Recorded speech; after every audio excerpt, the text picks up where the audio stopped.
আসসালামু আলাইকুম viewers, welcome to super English care. প্রিয় শিক্ষার্থীবৃন্দ, আজকে আমি ক্লাস 9 এর ইংরেজি বিষয়ের 5.3.1 যে অ্যাক্টিভিটি রয়েছে সেইটার উত্তর তোমাদের সামনে সহজভাবে এবং খুবই দ্রুত এবং সংক্ষিপ্ত আকারে উপস্থাপন করব। এই জায়গায় দেওয়া রয়েছে কি 5.3.1 এর যে অ্যাক্টিভিটির যে instruction, read the following note in the box on the writing techniques for problem solution text and share your understanding in pairs or groups. Later share it with the whole class. বলা হচ্ছে নিচের দেয়া the writing techniques for problem solution text problem solution শীর্ষক টেক্সটটি পড়ো এবং জোড়ায় বা দলে তুমি কি বুঝেছো তা শেয়ার করো। এর পরে বলেছে পরে তা শ্রেণীতেও শেয়ার করো। এখন আমাদের কাজ হচ্ছে যে একটা টেক্সট প্রবলেম সলিউশন মানে লেখা যে রয়েছে এটা কিভাবে লিখতে হবে সেটার জন্যই আর কি এই জায়গায় সংক্ষিপ্ত একটা টেক্সট দেওয়া রয়েছে। বলা হচ্ছে the writing techniques for problem solution text, অর্থাৎ সমস্যা সমাধান পাঠ্য লেখার কৌশল। Problem solution text is a popular form of writing. বলা হচ্ছে সমস্যা সমাধান পাঠ্য লেখার একটি জনপ্রিয় ধরন অথবা উপায়। তারপরে here writers first describe or discuss a problem, convince the reader to care about it and finally suggest solution. বলা হচ্ছে এখানে লেখকরা প্রথমে একটি সমস্যা বর্ণনা করেন অথবা আলোচনা করেন, পাঠককে এটি সম্পর্কে মনোযোগী হতে উদ্বুদ্ধ করেন এবং অবশেষে সমাধান দেন। A good problem solution text suggests one or some well explained solutions to solve the problem. বলা হচ্ছে একটি ভালো সমস্যা সমাধান পাঠ্য সমস্যা সমাধানের জন্য এক বা একাধিক ভালোভাবে বর্ণিত সমাধান দেয়। In this type of writing, the focus is equally on both the problem and the solution. বলা হচ্ছে যে এই ধরনের লেখায় সমস্যা এবং সমাধান উভয়ের উপর সমানভাবে গুরুত্ব দেওয়া হয়। এখন এরপরে কি দেওয়া রয়েছে? এরপরে দেওয়া রয়েছে Now look at the following structure that will help you to write a well-constructed problem solution text. অর্থাৎ এখন নিচে একটি নিম্নলিখিত কাঠামোটি দেখো যা তোমাকে একটি সুগঠিত সমস্যা সমাধান পাঠ্য লিখতে সাহায্য করবে। অর্থাৎ এই জায়গায় একটা স্ট্রাকচার দেওয়া রয়েছে। আসলে একটা প্রবলেম সলিউশন যে রাইটিং অথবা এসে হয় এটা কেমন হয় সেটা আর কি আমাদের সামনে মানে মূল টেক্সট বই উপস্থাপন করা হয়েছে। আমি এই জায়গায় বাংলা সহ উপস্থাপন করেছি সেই কারণে দিচ্ছি স্ট্রাকচার। এটা হচ্ছে মূলত স্ট্রাকচার। কি দেওয়া রয়েছে? The structure of a problem solution text, মানে সমস্যা সমাধান পাঠ্য লেখার গঠন কাঠামো। প্রথমে কি থাকে? ইন্ট্রোডাকশন। এখন ইন্ট্রোডাকশন অথবা সূচনা, বাংলা হচ্ছে সূচনা। এই জায়গায় কি কি থাকে? বলা হচ্ছে কি প্যারাফ্রেজ দ্য গিভেন প্রবলেম, অর্থাৎ যে সমস্যাটা দেওয়া থাকবে এই সমস্যা সম্পর্কে একটু ব্যাখ্যা করতে বলা হয়েছে। এরপরে হচ্ছে রাইট ওয়ান কি কজ অ্যান্ড রিলেটেড সলিউশন। বলা হচ্ছে মানে এই ইন্ট্রোডাকশনে একটা প্রধান কারণ লিখতে হবে, মূল কারণ, এবং এই সমস্যাটা সমাধানেরও একটা কি সমাধান লিখতে হবে। এরপরে হচ্ছে ইন্ট্রোডাকশন গেল, এরপরে হচ্ছে মেইন বডি প্যারাগ্রাফ অর্থাৎ কজ ওয়ান। এই জায়গায় বলা হচ্ছে এই জায়গায় মূলত যে ফরম্যাটটা দেওয়া রয়েছে চারটা দেওয়া রয়েছে, চারটা পার্ট রয়েছে। নাম্বার ওয়ান হচ্ছে ইন্ট্রোডাকশন, তারপর হচ্ছে দুইটা বডি প্যারাগ্রাফ, তারপর হচ্ছে কনক্লুশন। এখন বডি প্যারাগ্রাফে প্রথমে দেওয়া রয়েছে কি কজ, আর পরে দেওয়া রয়েছে সলিউশন।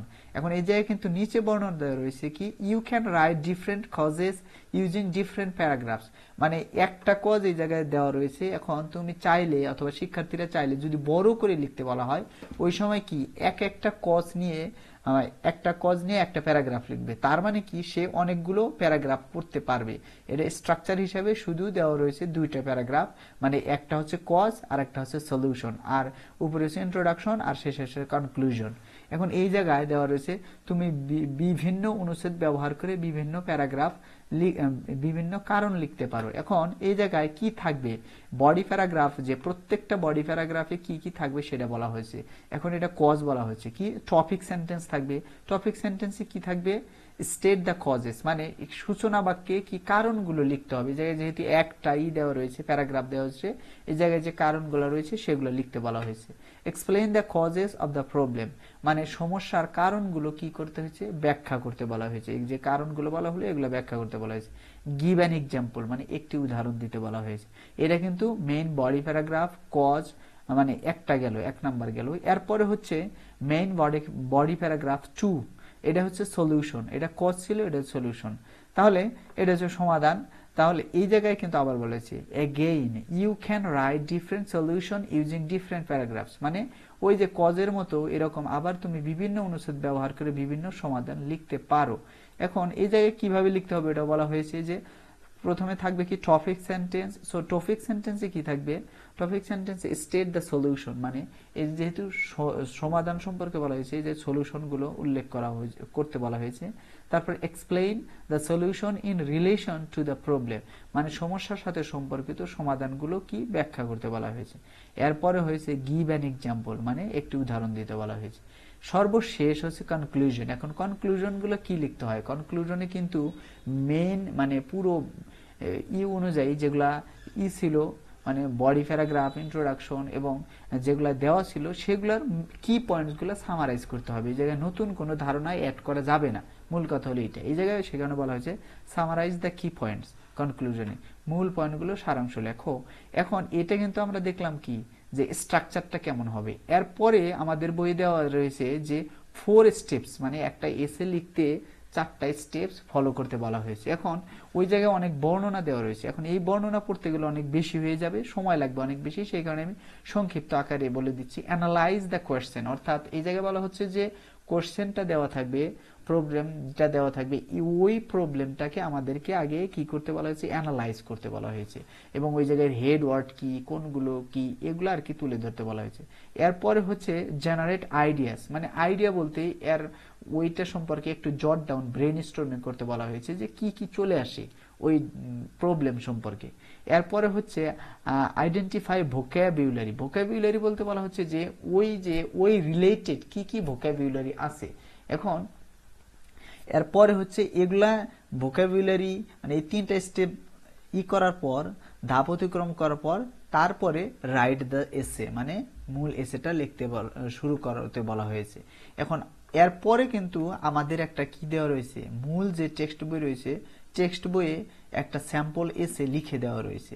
এই জায়গায় যদি আমরা যাই, এই জায়গায় একটা দেওয়া রয়েছে যে কি হবে, মানে একটা প্রবলেম দেওয়া রয়েছে, ওই প্রবলেম সম্পর্কে একটা এসে দেওয়া রয়েছে। এই এসেটার প্রবলেমটা কি, প্রবলেমটা মূল ইটা হচ্ছে প্রবলেম এই জায়গায় দেওয়া রয়েছে। Suppose our question is students are losing interest in attending school, অর্থাৎ মনে করো আমাদের যে সমস্যা, এই সমস্যাটা কি, শিক্ষার্থীরা এখন তাদের স্কুলে যাওয়ার আগ্রহটা হারিয়ে ফেলছে। What do you think the causes are, মানে তুমি কি মনে করো কারণগুলো কি হতে পারে। What solution can you suggest, মানে সলিউশনগুলো কি হতে পারে। এখন এই জায়গায় কিন্তু এই জায়গায় অনেক কিছুই রয়েছে যেগুলো বর্ণনা রয়েছে, আমি সেই কারণে এটা পড়তেছি না, ওই ধাপগুলো বর্ণনা করা হয়েছে, নইলে অনেক ভিডিওটা অনেক বড় হয়ে যাবে। এখন আমাদের প্রত্যেকটা ধাপেই কি মানে মোটামুটি বিশ্লেষণ করা রয়েছে। প্রথমে ইন্ট্রোডাকশন দেওয়া রয়েছে, এরপরে রয়েছে যে বডি প্যারাগ্রাফ 1 দেওয়া রয়েছে, কিন্তু আমাদের লিখতে হবে কি বডি প্যারাগ্রাফ 2 আর হচ্ছে কনক্লুশন লিখতে হবে। এখন আমি যেটা রেডি করেছি সেটাই চলে যাই। এখন এইটা ইন্ট্রোডাকশনটা দেওয়া রয়েছে, এটা হচ্ছে topic, students are losing interest in attending school, what do you think the causes are, what solution can you suggest.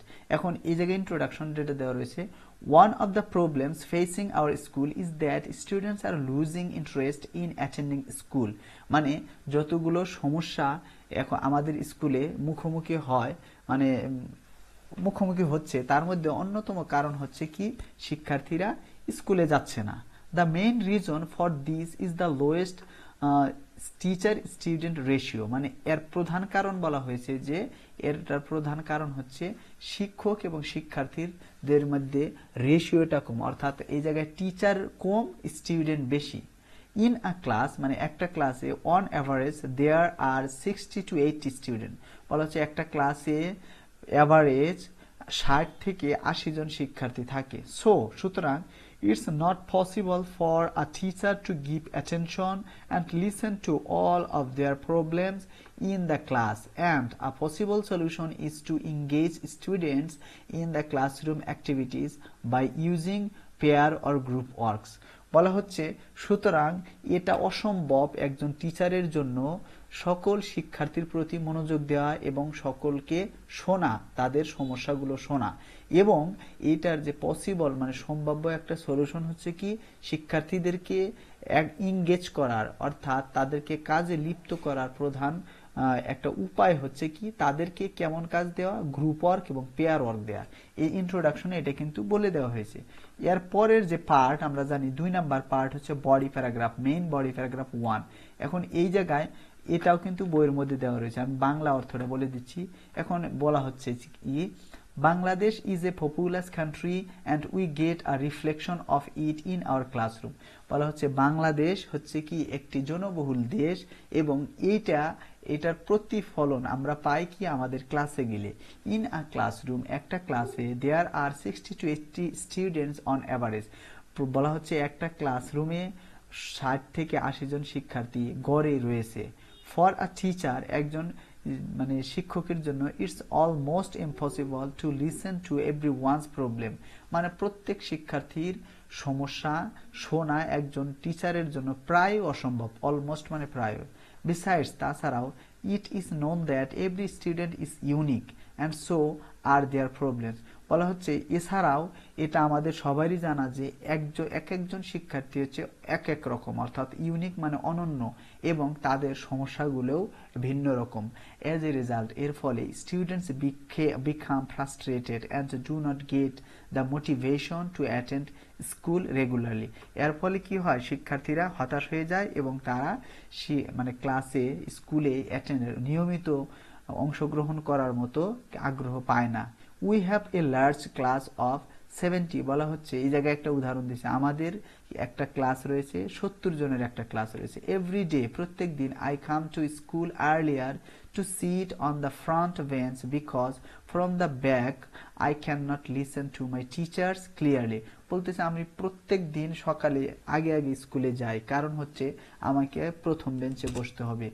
Are from the back মানে পেছন থেকে I can not listen to my teachers clearly, বলতেছে আমি পেছন থেকে আমার টিচারকে ঠিক মতো শুনতে পাই না। When I sit in the back, যখন আমি পেছনে বসি, সামটাইমস মাঝে মাঝে, I request teachers to be a little louder, sometimes my teacher comes to close to me to help me with understanding. বলতেছে আমি যে সময় মাঝে মাঝে পেছনে বসি ওই সময় আমি আমার টিচারকে বলি স্যার একটু দ্রুত কথা মানে জোরে কথা বলতে, এবং ওই সময় স্যার মাঝে মাঝে আমার কাছে এসে কি করে আমাকে হেল্প করে। বাট কিন্তু we are 70 and one teacher cannot help everyone with their diverse problem।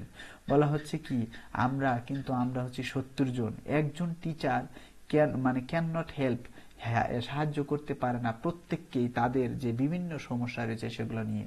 It's a huge problem that needs to be solve. বলা হচ্ছে যে এটা অনেক বড় প্রবলেম যেটা কি করা উচিত, সমাধান করা উচিত। এখন এরপরে কিন্তু এই বডি প্যারাগ্রাফটা লেখা নাই, এই বডি প্যারাগ্রাফটা আমি লিখেছি আমার নিজস্ব অনুযায়ী। এখন এটা কিন্তু এক একজনের এক এক রকম হবে, সেই কারণে এখন আমি যেটা লিখেছি সেটা বলতেছি, adopting diverse teaching strategies may be the best solution for a large classroom। বলা হচ্ছে আমি যেটা লিখেছি অ্যাডপ্টিং ডাইভার্স টিচিং স্ট্র্যাটেজি, বলা হচ্ছে যে ডাইভার্স মানে বিভিন্ন রকম কৌশল অবলম্বন করা কি হতে পারে, বেস্ট সলিউশন হতে পারে। এখন সাম ইফেক্টিভ টিচিং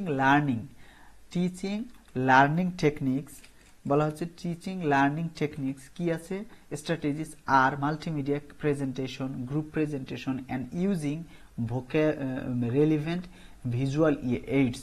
এখন এটা হচ্ছে যে কি আমরা ব্যবহার করতে পারি। এখন টিচিং লার্নিং অ্যাক্টিভিটির জন্য আমরা করতে পারি যে বিভিন্ন ধরনের টিচিং লার্নিং স্ট্র্যাটেজির মধ্যে হচ্ছে মাল্টিমিডিয়া প্রেজেন্টেশন, অর্থাৎ ক্লাসটা মাল্টিমিডিয়ায় আমরা নিতে পারি। তারপরে হচ্ছে গ্রুপ প্রেজেন্টেশন হতে পারে, মানে হচ্ছে দলীয় প্রেজেন্টেশন হতে পারে।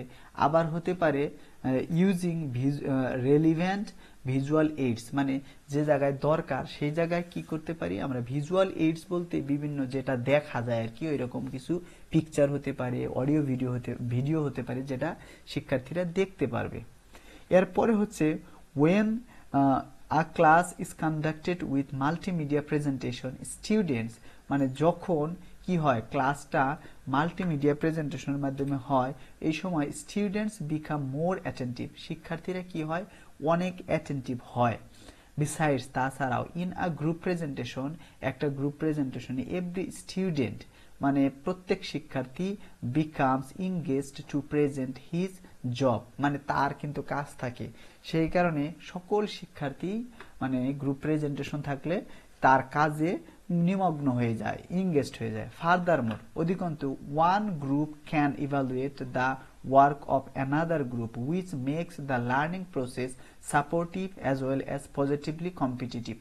বলা হচ্ছে যে কি তাছাড়াও একটা গ্রুপ আরেকটা গ্রুপকে কিন্তু কি করে মূল্যায়ন করে। এখন যে আমাদের নতুন কারিকুলামে কিন্তু এটা রয়েছে যে আরেক গ্রুপের কাজ দেখবে, মূল্যায়ন করবে, মতামত দেবে, আর এর ফলে কি হবে যারা একটু দুর্বল রয়েছে তারা তাদের কাছে জন্য এটা সাপোর্টিভ হয় এবং এটা একটু পজিটিভলি কম্পিটিটিভ, মানে এটা কিন্তু ইতিবাচকভাবে এক ধরনের প্রতিযোগিতাপূর্ণ হয়, কারণ একজন শোনে আরেকজন ওইটা আবার করে।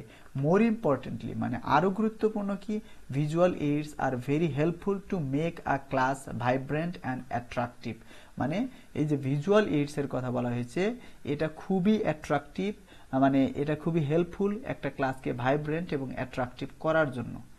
এরপরে আমাদের বডি প্যারাগ্রাফ গেল, চলে গেল যেটা সলিউশন, সেটা হলো এখন কনক্লুশনও আমাদেরকে নিজেদেরকে লিখতে বলা হয়েছে। এই কনক্লুশনে লিখেছি ইন কনক্লুশন, মানে শেষে আমরা বলতে পারি it can be said that low teacher student ratio contributes to losing students' interest in attending school, মানে ওই সমস্যাটা আগে বলেছি। This problem may be overcome by adopting some dynamic techniques like multimedia presentation, group presentation and using relevant visual aids. Actually, a teacher can make a class dynamic, knowing students' needs and applying proper techniques in the class. এখন এইটা হচ্ছে আমার কি conclusion. এখন এক এক জনের কাছে এক এক রকম হবে, আর ভিডিওটা এখন বড় হয়ে গেছে সেই কারণে এখন আর কিছু বলবো না। ভিডিওটা কেমন লাগলো অবশ্যই জানাবে, যদি ভালো লেগে থাকে তাহলে অবশ্যই একটা সুন্দর কমেন্ট করবে এবং আমার চ্যানেল সাবস্ক্রাইব না করে থাকলে সাবস্ক্রাইব করে পাশে থাকবে। আজকের মতো এখানে শেষ করতেছি। আসসালামু আলাইকুম। এর পরবর্তীতে এর পরের যে কাজ রয়েছে এটা নিয়ে হাজির হব।